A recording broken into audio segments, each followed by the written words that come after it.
Loud and Quiet presents Midnight Chats.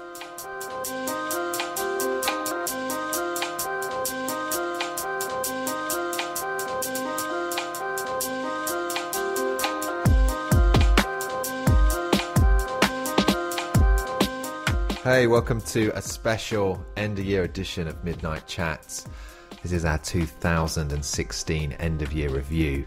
And what a year it's been. We've all loved 2016 here at Loud and Quiet. I'm sure you have too. Lots of fun talking points, nice, happy political situations, and probably the death of your favourite celebrity.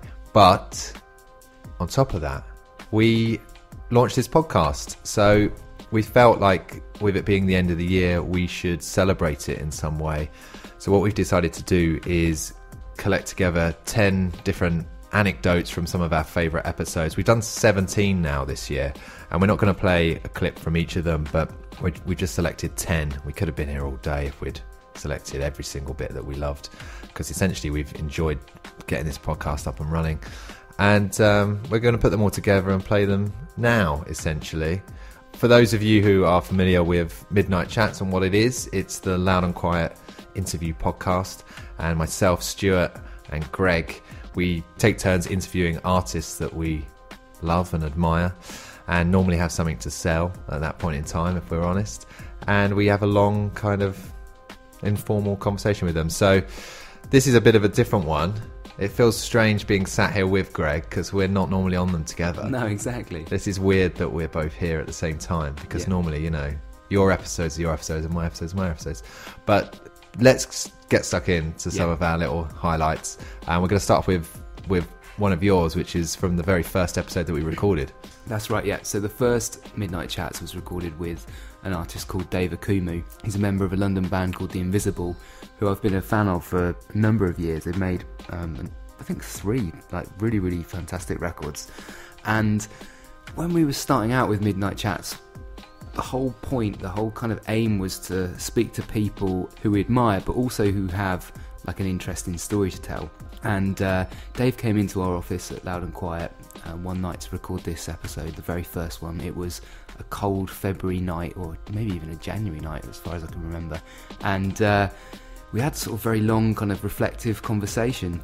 Dave Okumu, for those people who don't know that name all that well, he's also performed. He's one of the UK's kind of most prominent session musicians, which means that basically he's performed with the likes of Grace Jones, he performed with Amy Winehouse, he also recorded, he featured on the Adele record, on I think a couple of the records in fact. We had a kind of very wide-ranging chat, but one of the most interesting things was he was very honest about his kind of ups and downs over the years, and he told a particularly moving story, which was kind of all around the recording of the Invisible second record, and we can hear some of that now. It was such a nuts journey, the second record. We found a wonderful collaborator in Rich File, who produced the second record, and he kind of gave us a similar space to the one that Matthew gave us to sort of just help us realise our ideas. We were sort of trying to do that alongside gigging and touring, which, you know, is a challenge in itself, but we generated quite a large amount of stuff, as you do when you're kind of doing that thing. And then smack bang in the middle of that process, my mum died very suddenly, and that then came to really define the rest of, the completion of the record. It sort of defined the tone of it. You know, losing a parent is one of the big ones. You know, I remember someone saying to me that there'll be something that happens in your life that kind of divides your life into 2 halves, you know, and you spend the second half trying to make sense of the first in the context of this event. And I think for me, losing my mum is that moment. You know, the universe isn't the same place anymore, and it was a brutal shock. Actually, it affected my relationship to everything. It affected my relationship to music. I stopped listening to music, and I didn't know if I'd ever make music again. So it was a really hugely traumatic time. I had very sort of in-depth, profound experience in Kenya, burying my mum, and you know, that was the most extraordinary time. But one of the things that happened during that time is that music returned to me, and that happened during the course of my mum's funeral, which lasted, well, the official programme was 3 days, but it actually lasted about 5 days. And during that time, there was a moment when my grandmother arrived in our home, and my mum's body was outside the house, and it was the wake, which carries on for like 24 hours, and everyone comes and pays their respects. And she arrived with these women who were singing. This is what they do at home. Amazingly, these women would sing for her every day for 6 months to comfort her in her loss. There's a completely different relationship to grief and death, and that was a really amazing thing to learn about and to witness and to see. But these women were singing, and they arrived and they transformed the atmosphere with this music, and it was the most beautiful sound that I've ever heard. And they came and started singing over my mum's body, and that was actually literally the moment when I started hearing music again. I've just realised that that's kind of quite a somber way to open this like best of 2016 podcast, especially since we're trying to celebrate Midnight Chats in 2016. But that story that Dave told was not totally indicative of the chat that we had. He's actually an incredibly kind of uplifting, positive guy. You kind of feel good when you've had a long conversation with him. So yeah, that was a great way to basically introduce Midnight Chats for the first episode. Yeah, number one. It feels like a long time ago. Yeah, it does. And I think the sound quality of that clip is telling of when it was. Something a little bit happier now is from an interview that I did with Cat's Eyes, which was from episode 4 of the podcast. It was the first one that we did where it was an interview with 2 other musicians as opposed to 1. And Cat's Eyes being the duo of Rachel Zafira and Faris Badwan, who you may know as the singer of The Horrors. Now, these 2 are very, very much fun to spend any amount of time with. They're very dry, and they're actually a lot funnier than I think a lot of people give them credit for. People normally associate the pair of them with kind of being like moody goths, and you know, they wear a lot of black, and The Horrors have got the whole goth thing going on, so people think that they're like these kind of, I don't know, like reclusive vampires. It's not really the case, as this clip will hopefully illustrate. We're going to join the conversation where we've just been talking about phobias, and I've already filled the band in on my own phobia, which is of spiders. And at this point, I just asked Rachel what her irrational fear is of. I've got a prawn phobia. Yeah, but that's different. What with the taste of prawns or the? I can't stand looking at shrimp and prawn. I can't look when people order. See, I'm like, because of my spider thing, I would never say to anyone, "Oh, that's weird," because like I know mine's weird, right? Like my I thought you were going to do the opposite and be like, you know, how can you be scared of, you know, like no empathy, whatever. They've just got like eyeballs and antennas and stuff. It's just some weird person hundreds of years ago decided it was a good idea to eat a prawn. It's like this big bug. Yeah, I mean, I do get that. Like prawns are weird. So you and would people are sucking things out of stuff. It's like the whole thing from beginning to end. I don't like them living. I don't like them dead on the plate. I don't like. So how would you be if you went out to dinner and the I have to person look you were away. eating, they ordered prawns, you couldn't? I have to look away. Also, Faris, you've got to have a weird phobia, right? I don't know, actually. I don't think I do. I'm sure I have got a weird one, but I'm trying to think what it would be. Oh, no. Oh, ice. Ice. Oh, no, that's sound. No, that's sound. I got a problem with certain sounds, but everyone does that. You know, like the chalkboard thing. But it's with me, that's it's very a weird extreme. one, Like it's ice.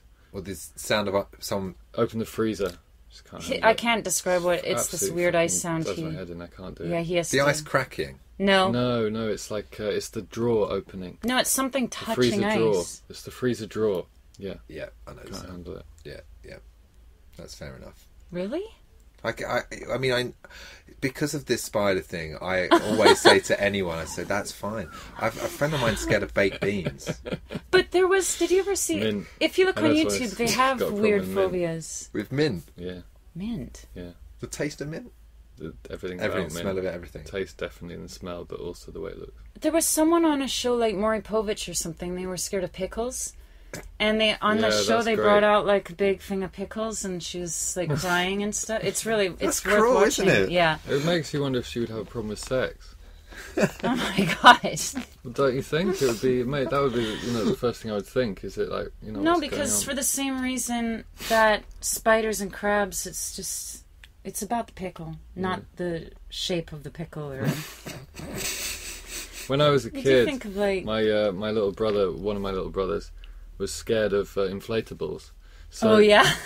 So we had two. We had, those sort of punch bags. You punch it and it goes, and it comes back up. So we had a teddy bear one. He was terrified of. It's like weighted down with sand.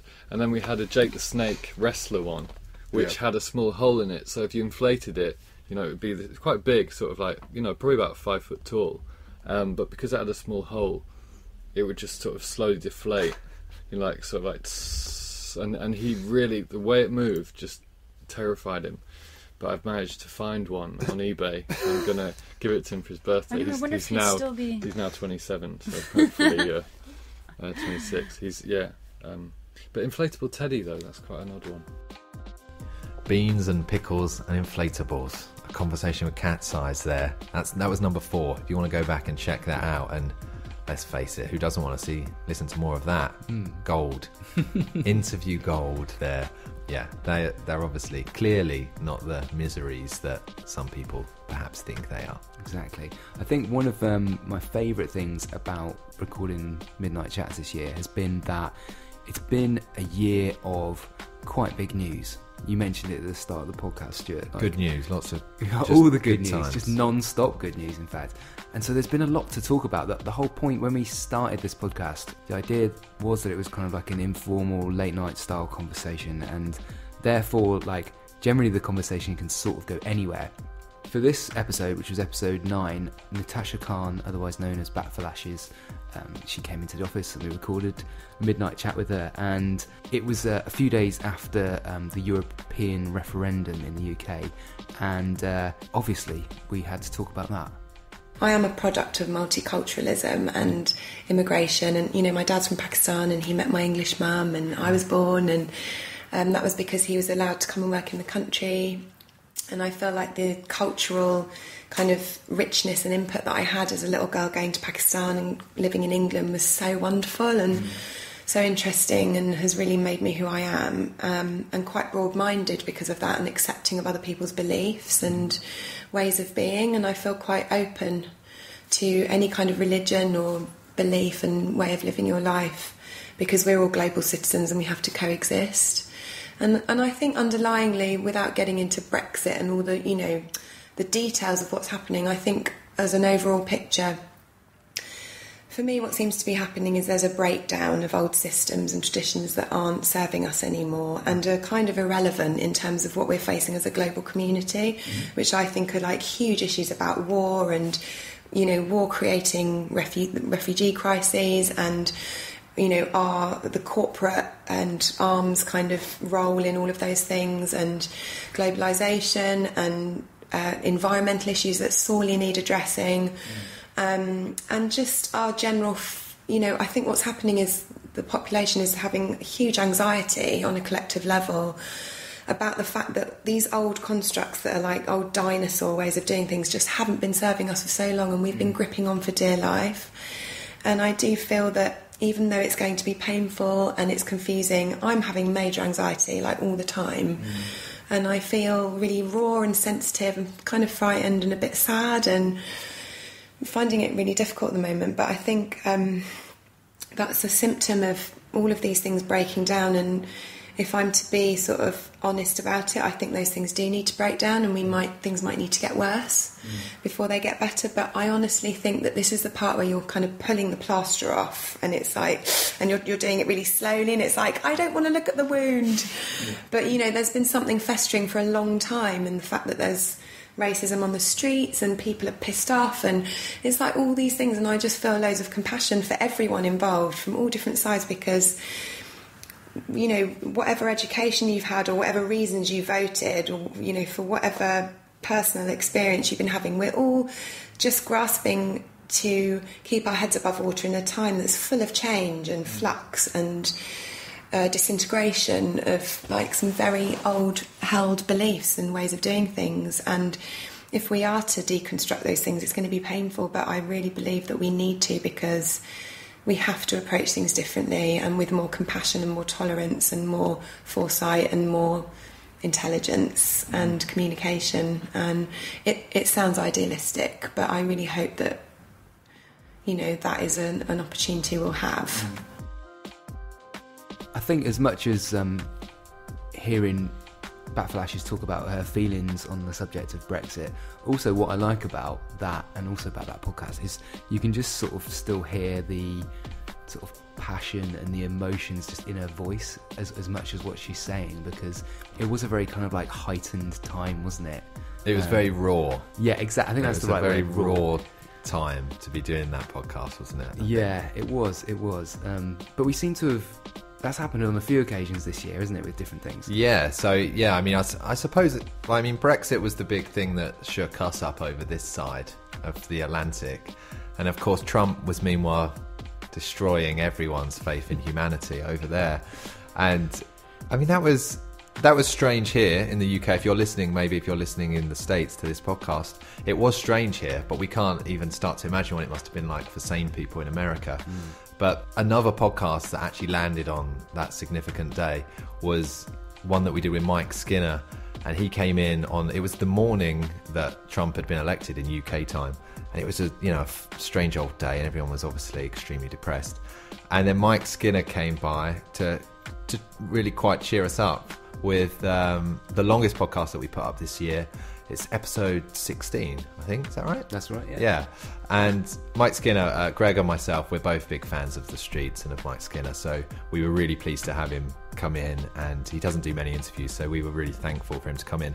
And more to the point, the fact that he didn't disappoint. He was on very good form, and he kind of made us forget about Trump for an hour and a half or so.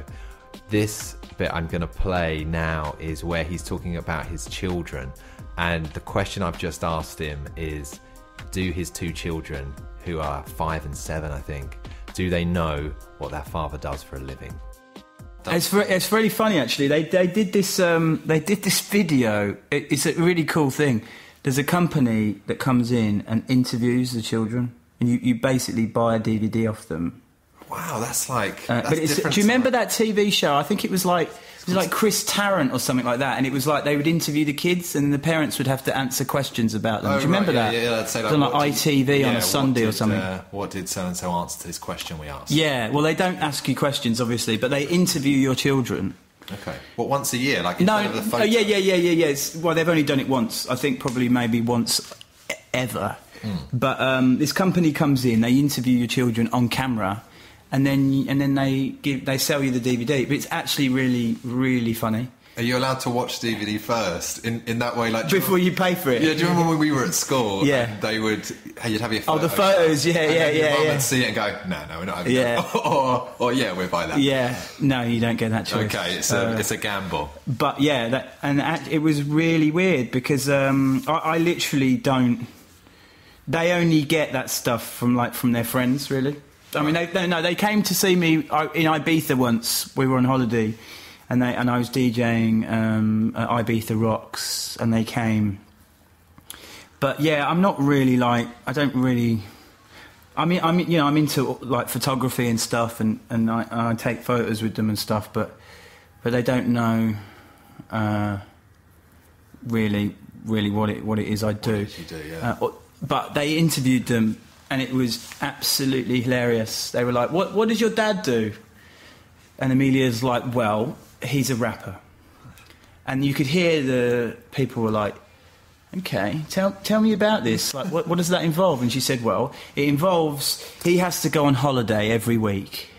At this point, do the people interviewing know? I don't think they did. No, I don't think they did. So at this point, are they thinking, well, she's got a wonderful imagination, this chance? Yeah, similar to when my dad, just before my dad passed away, he had some mental issues at the time, and he told the woman in the ward.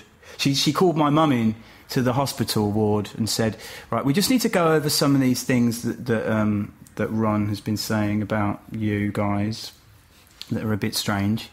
He said that his son was on top of the pops last week, and my mum was like, actually, yeah, he was on Top of the Pops last week. No, but so Amelia was like, yeah, he's a rapper, and then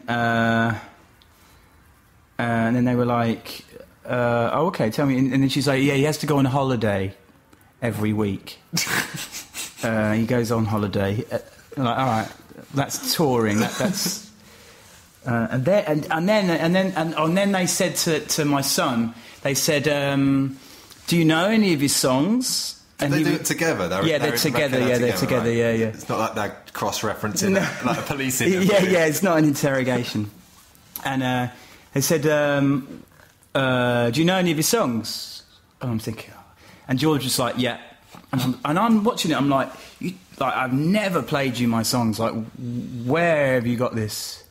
I'm thinking, has his friend's been... He's fucking 5, do you know what I mean? Yeah. He's like, yeah, I know his song. And I'm thinking, how does he know my songs? And then they were like, well, can you sing them? And he was like, Purple Rain, Purple Rain. And it's because there's like a remix of Purple Rain that I've been playing that he's obviously seen on his mum's Instagram. So your son thinks you're Prince. Mike Skinner making everything in the world seem good again. I love that story. I also think he's maybe hit on something there. If you could get together all the children of artists and ask them what they think that their parents do for a living, I think that would make quite a good TV show. Yeah. I think it'd be quite good. Back in the middle of the summer, on episode 10, we had... my guest on that one was John Hopkins, the electronic producer.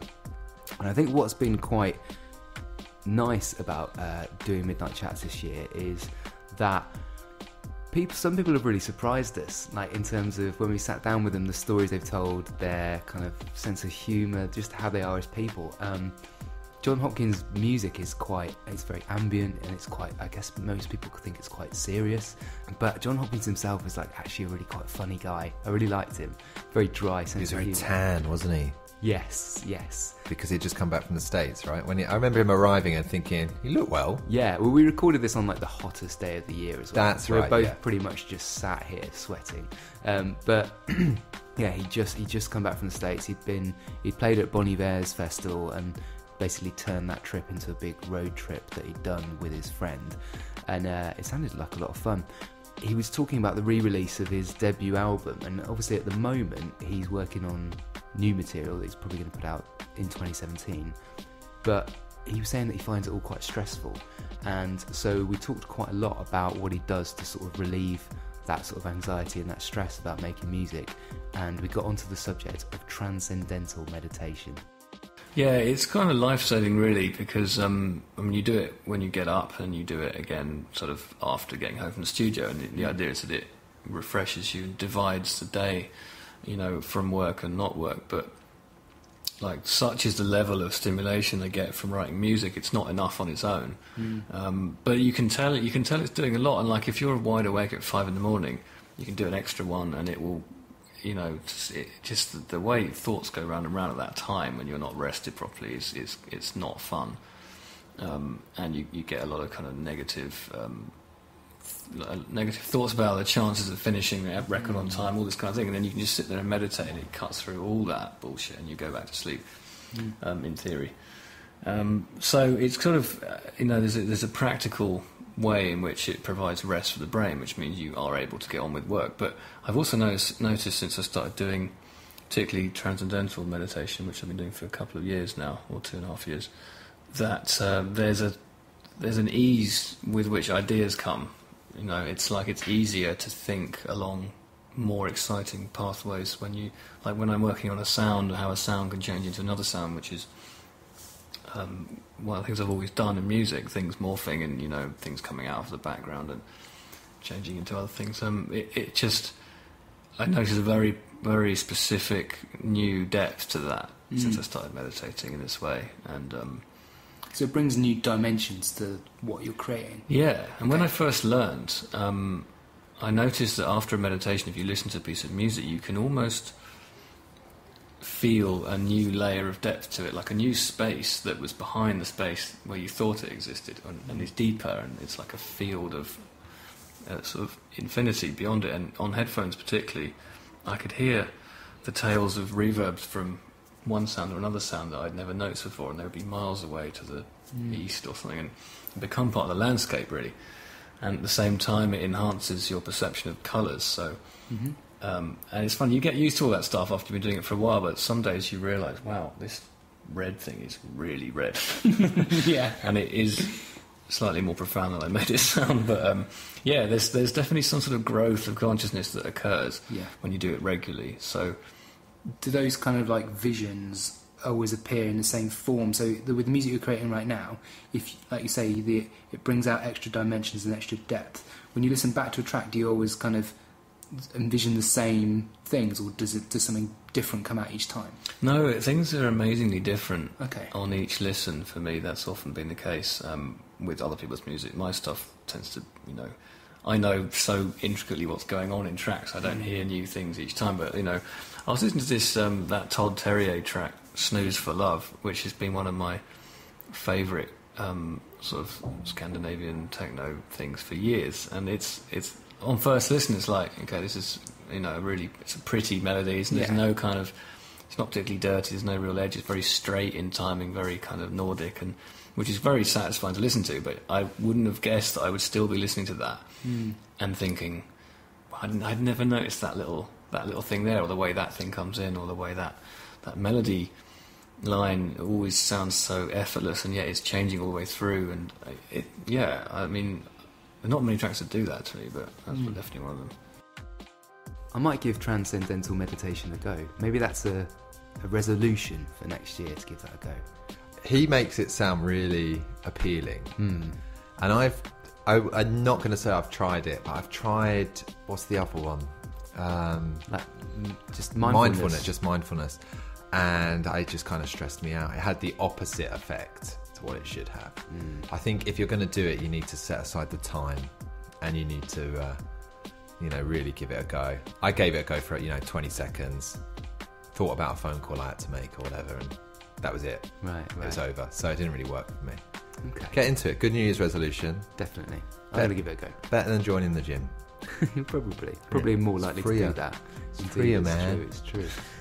The following episode, so that was episode 10 that we recorded with John Hopkins, and shortly after that you went to go meet Matt Berry. Yeah, so I met Matt Berry, who you may know more as an actor than a musician. He is, what was his big things? I suppose his most successful thing is probably still it's maybe Toast of London now, which he writes and stars in, but he was also huge in the IT Crowd, which I personally didn't see. I loved him in Garth Marenghi's Dark Place, which is his first acting role, when he was 29. He's like 42 now. Is he? But he looks good, right? You wouldn't, I don't think you'd ever think that. But Matt releases records as well on a tiny kind of really interesting little label called Acid Jazz. They're based just around the corner from us on Bethnal Green Road, not far at all. And I met him at their office, which it turns out is out the back of an old junk shop. It's still a working junk shop where you can buy things. Out the back there is Acid Jazz. And I met Matt to have a chat about The Small Hours, which is the album he released this year. And in a way, Matt Berry is the perfect guest for Midnight Chats, not just because of that Matt Berry voice, but because he is really interested in the night time and what goes on once it's a bit dark. He's an insomniac himself. He wrote Toast of London, it turns out, when he was up all night, and he does a lot of his music at night time as well. So he's written this album that he released this year. It's called The Small Hours, as I say, and it's about the kind of odd dreams he has. He has a lot of reoccurring dreams. So we had a little. Normally, I hate hearing about people's dreams, but having listened to The Small Hours, I felt I just had to ask Matt Berry if his music is directly influenced by his weird dreams. Yeah, so the whole of Obsessed and So Obscure is every single nightmare. So it's not every dream. So if this has been like a normal dream, fuck it, I won't bother, sort of writing anything about that. I'm not interested. But if it's one that forced me to wake up, or when I did wake up, I'm like, thank Christ, that's not real. Yeah. Those are the ones, that I put in that song. Sure. So there's like a year's worth of them in that song. And it's mainly two kind of subjects. It's either being executed or being up high somewhere. So it's either heights or being executed. and so they're like the main themes. Oh yeah, and the other one is I'm in sort of medieval times, and I find a laser gun in the woods. Is this a reoccurring dream? Yeah, I've had that like a couple of times. Right? Yeah, so it's like this thing, and do I tell everyone else, or do I just keep it to myself? You know, what do I do with it? You know, this could kill absolutely everyone. You know, really easily. Yeah. Yeah. So there's that kind of question. That power. Yeah. In your hands. Yeah. There is a distinct difference, isn't there, between a dream worth telling and a dream not worth telling? Completely. Because there are people I know, and I won't name them, who insist on telling me their dreams. Yeah. But unless it's something like I found a laser gun in the woods, it was medieval times, and was executed. See, that's good, right? I'd appreciate hearing that. But things like, we were at school, but it wasn't our school. It was a slightly different school, and it was. And you were in a washing machine, but it was. Yeah, I know. That's always like really kind of tedious. Yeah. But so there's a book that kind of by the bed too, you know, which is everything that's worth kind of writing down. And the two that stuck out, obviously the laser gun and being executed. Well, it isn't actually the act of being executed. I mean, it was, you know, being kind of told that you're going to die, which is a thing that, you know. And then there was other one, you know, where I felt I had my head sort of cut off, but then I could still kind of watch it all. Oh, right. And that was fucked up, you know, and that's kind of happened like a couple of times. That was Matt Berry from episode 11 of the podcast, and my favourite line in that, and it never fails to make me genuinely laugh out loud, is when he shouts out, "And you were in a washing machine." It's the way he says it. Yeah. So go back if you're a fan of Matt Berry. I suggest going back and listening to that one, number 11. That one. So that one was recorded in the back of an old junk shop. It was, and the podcast has taken us to some quite interesting locations this year.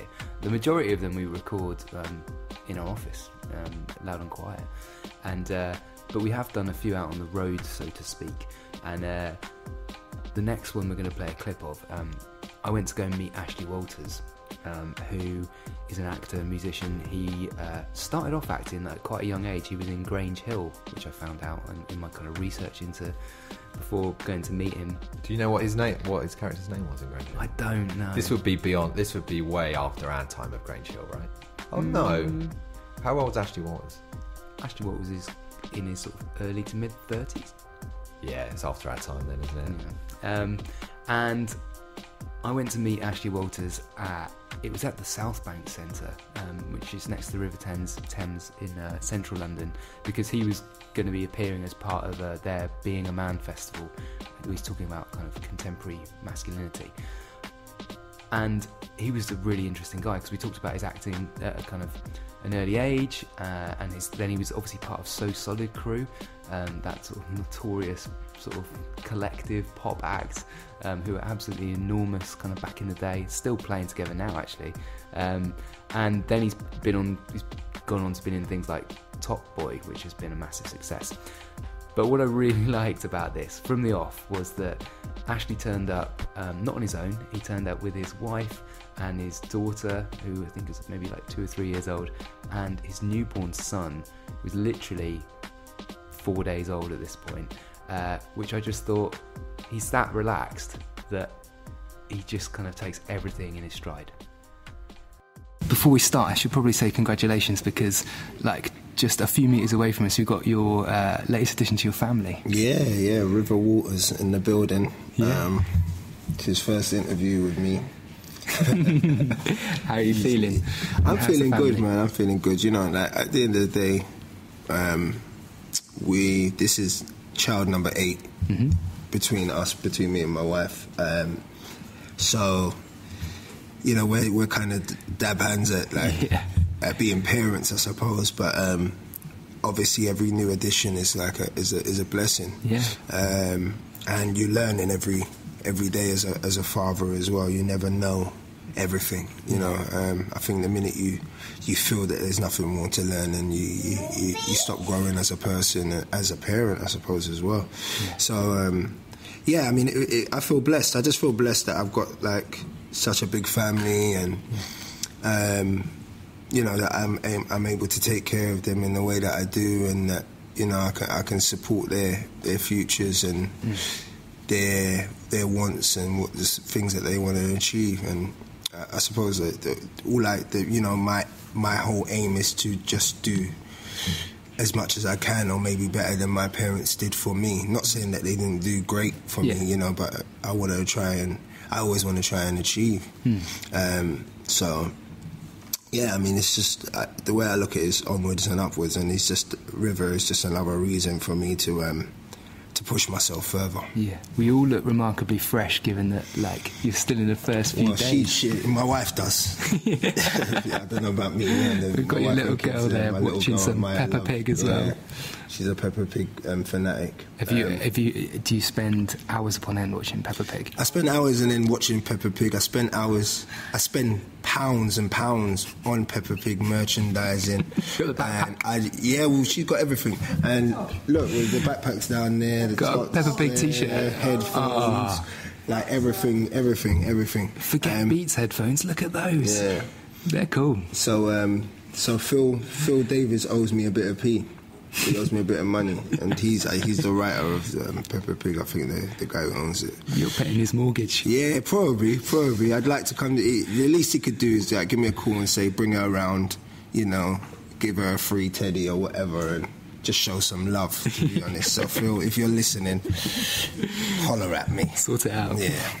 What are those first, like, I'm yet to be a dad, but what are those first kind of few days and weeks like when a new arrival comes? Is it kind of pandemonium, or is it all kind of calm? It seems calm at the moment. I mean, yeah, we had this my mum came around the other day, my mum and my stepfather, and they were like, we were all sitting on the sofa, and Dan had Amaya sitting next to her, and the baby just on her lap, asleep. And we were all just talking and just doing our normal stuff. And my mum was like, you guys are quite weird. And we were like, what are you talking about? She was like, well, it's just like you just don't really care. It's just like nothing or whatever. But we kind of just learnt that, you know, it is chaos. It is. I mean, to a lot of people outside looking in, you know, it's chaos. But it's our organised chaos. It's what we're used to. So we're kind of jumping back and forth between some of our highlights of the year. And one of our earlier ones, I think this is number 6 that we did. It was the first one that we took, not just outside of the office, but outside of London. I had a lovely day when I drove into the middle of the countryside. I drove through Suffolk and ended up at Bury St Edmunds, where I met Kate Jackson, formerly of the Long Blondes. And she was so sweet and such a friendly and welcoming person. I found her in she's got an art studio which is above a recording studio and like a band practice space. So we recorded number 6 with her in a old kind of, you know, like craggy band practice room with, you know, a beaten up drum kit in the corner and a dented piano, which is where we sat to record this. And the reason I went to meet Kate was because she finally released her debut album this year, which is, I mean, the Long Blondes split up in 2008, quite unexpectedly, when tragically one of their members, Dorian, had a stroke at a young age, and it, you know, forced the end of the band.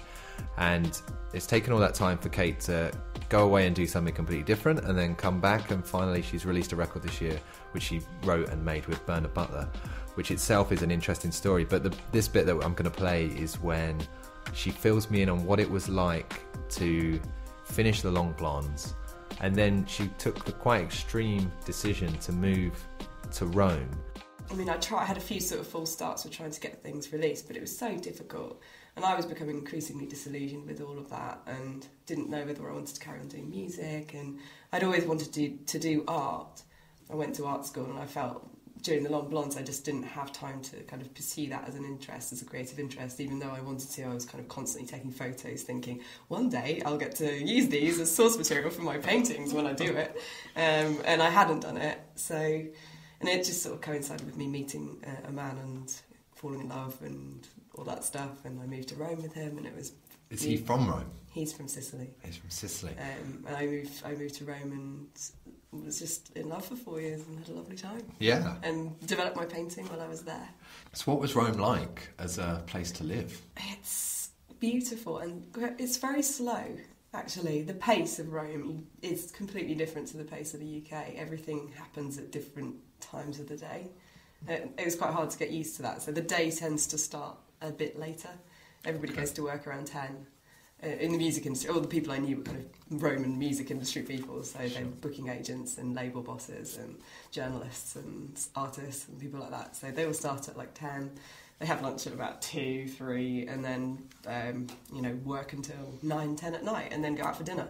And we used to stay out every night, so we'd stay up, we'd have dinner, and then either go home and just stay up till 2 in the morning watching TV, or go for a cocktail and stay out. And it's completely different to here. But I had a very, relaxed life there in terms of, I'd spend the mornings kind of walking around and exploring the city, and then I'd go back to our flat in the afternoon and just work on my drawing and develop my drawing style and painting style, and then cook some food for Pietro.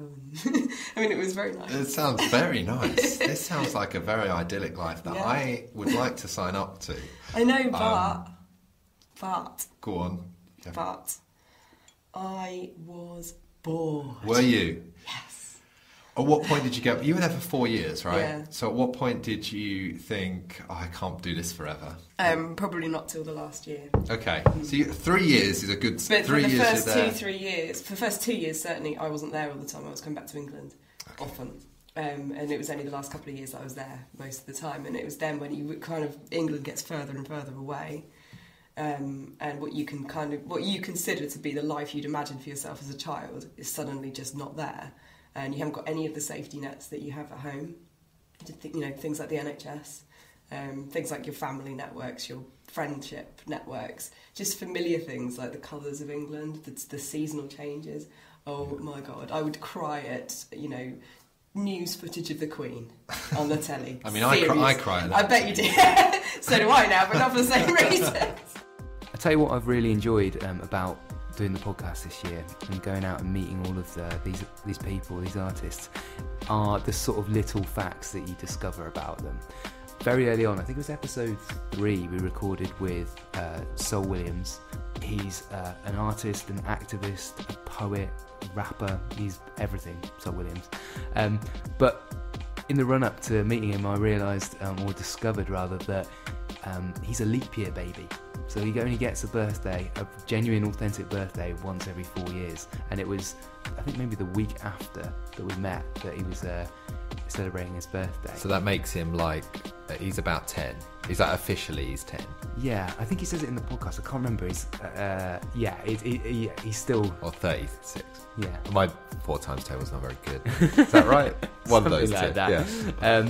But he was incredibly entertaining, and I met with Saul Williams not that long after David Bowie passed away, and not unlike pretty much every other artist on the planet, Bowie meant a lot to Saul Williams, and he talks in this about how and where he found out about David Bowie's death.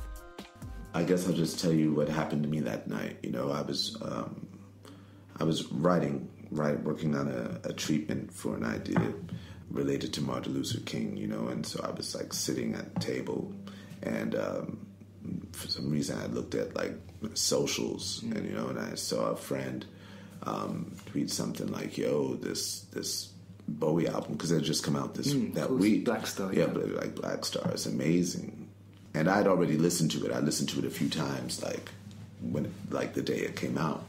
I was like, I want to hear that. So I played it. I put it on, and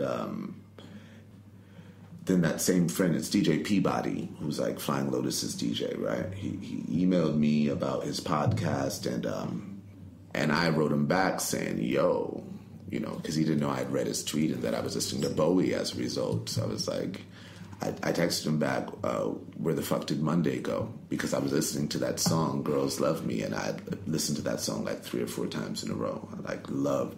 I love that song on the album, Girls Love Me, and then the chorus is, where the fuck did Monday go? And so I just texted him back that, like, where the fuck did Monday go? So then I'm back to writing, and the album ends. I play it again. I listened to it twice, and I'm really in a Bowie mood then. So then I put on Heroes. So I'm on Spotify, and I'm like, holy shit, everything is here. You know what I'm saying? I was like, I feel like listening to Heroes now. So I put on Heroes, and halfway through the album, my wife comes downstairs crying. And she's like, did you hear? I'm like, what? She's like, Bowie, he's dead. And she's crying hysterically. I'm like, what? And look on my computer, and sure enough, you know, I hadn't been paying attention. And so, like, sure enough, it's all over the place. And so I play her that song because it's Sunday night. It's Sunday night, you know. And so I'm like, what? She was like, I thought that's why you were playing. I was like, no, I had no idea. I was like, but this, did you hear what I was playing again? Did you hear this? And I played The Girls Love Me, and with him going, where the fuck did Monday go? And we just, you know, were there, like, feeling him, you know? So yeah, it was enormous. It was touching. That's just a little taster of what we've been up to this year, where the podcast that we didn't really know what we were doing with. Well, I feel like we're kind of getting somewhere with it, and that, you know, hopefully that gives you a little idea of what we've been up to. And if any of it has piqued your interest, then please do go back, listen, dig out the full episodes of those for sure. Before I forget as well, it's important, we've been told it's important to remind people that if you have enjoyed listening to Midnight Chats in the past, or if you're listening to us now for the first time and thinking, oh, that sounds quite interesting, do subscribe to us. That means that every time we make a new episode, and we put them out every fortnight, that you'll get delivered that new episode and you'll be able to check it out. So definitely, if you do like us, subscribe, and also if you're on iTunes, do leave us a review and also rate the podcast, because that is a big deal. Apparently it's important. People tell us it's important. Yeah, apparently it is, and we always forget, so yeah, well remembered. And Midnight Chats will we'll take a little break over Christmas, but we will be returning in January 2017 with some more episodes. So again, if you've been listening to us, there is definitely more to come. So we're going to leave you though with one final little snippet that we picked out, and this is with Gold Panda. A little special mention to Gold Panda, actually. The music that you hear on the podcast now is from him. It's from a track from his new record, Good Luck and Do Your Best, which we loved, and he very kindly allowed us to use it. And so it will end the podcast. It starts the podcast, but we're going to have a little bit of Gold Panda now, and then it will go straight into his own tracks. That's quite a nice way to end it for the year. And what I was talking to Derwin about here was, Derwin's not the kind of guy he doesn't really like playing live as much as he's very good at it. He's not a late night guy. He likes to be in bed at about 11, and sometimes he's playing, you know, he plays in clubs, so sometimes he'll be going on at 5. He's not really suited to that. What he's talking about here is how sometimes at festivals, especially, and at all shows really, you have to work a bit harder at getting the audience on your side. It's not a shoe-in that they're going to be into what you're doing, and sometimes you get them and sometimes you don't, and when you don't, they will sometimes heckle you. And this little clip ends this special episode of the podcast, and indeed 2016, on a very naughty word. I think I made a bit of a mistake, because people will dance if they like your music, and then I tried to make it dancey and people stopped dancing. Right. Because they wanted Gold Panda tunes. Okay. And so for a while it was a bit hairy. Was it? Yeah. But then you have to get them. You have to, you know, you start off and they don't really, no one cares, and then by the end of it you've got them, and there's a point where it happens, and it sometimes it's quite early on, and sometimes it's quite late, sometimes in the middle. And are there moments when you're up there thinking, I don't think I'm going to get them tonight? Yeah. And is that just because people are literally stood rooted to the ground? Some and you're gigs up are just shit, and you don't know. There's a bunch of reasons sometimes. I think the last one I did at a festival, I won't name it, but they put it was a good festival. It was all going fine. There was there's a band from Australia, I think, King Gizzard and the Lizard. That's it. And they were great. I really enjoyed that, and I was like, I'm going on next. It's going to be fun. I'd like to play after them. It'll be because it's totally different. Yeah. And then they put a banging techno DJ on for 30 minutes. Oh right, just across that, just as your warm up. Yeah, and I couldn't follow that because my music isn't. Well, for a start, he's playing mastered tracks that have been, mastered at a proper studio. Yeah. Then the audio file in the highest quality through a massive PA. Were people going nuts to it as well? People were, they were ready to have that music fired at them, and then I had to go on after that, and it was just no way I could follow it because I'm trying to do my music in a live way, which means that there are some. It's not clear as playing a track from a CD. There's indiscrepancy. There's problems with it, which is good. Which is the charm of it, essentially. Yeah. But I couldn't compete with a banging, techno set, and it just didn't really work. So you're there. And it wasn't good. It wasn't techno I like either. That's what made it worse. Right. I don't know what it was. There was one bit that sounded like a didgeridoo, but not in an Aphex Twin good way. It was the worst kind of Euro. Not techno, like Euro electro stuff, and it was horrible. Did you get them by the end of it? No, you didn't. No, I failed. It was someone shouted "Silver Panda." That's our thing.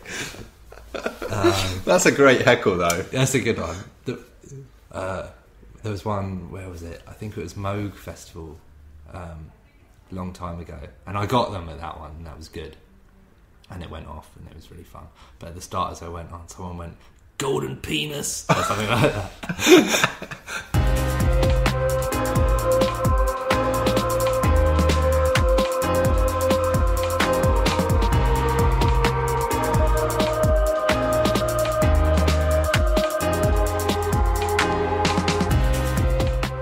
Midnight Chats is a loud and quiet podcast. Production by Emma Snook. Music courtesy of Gold Panda. Search Midnight Chats on iTunes for more episodes and to subscribe. For more information, visit loudandquiet.com.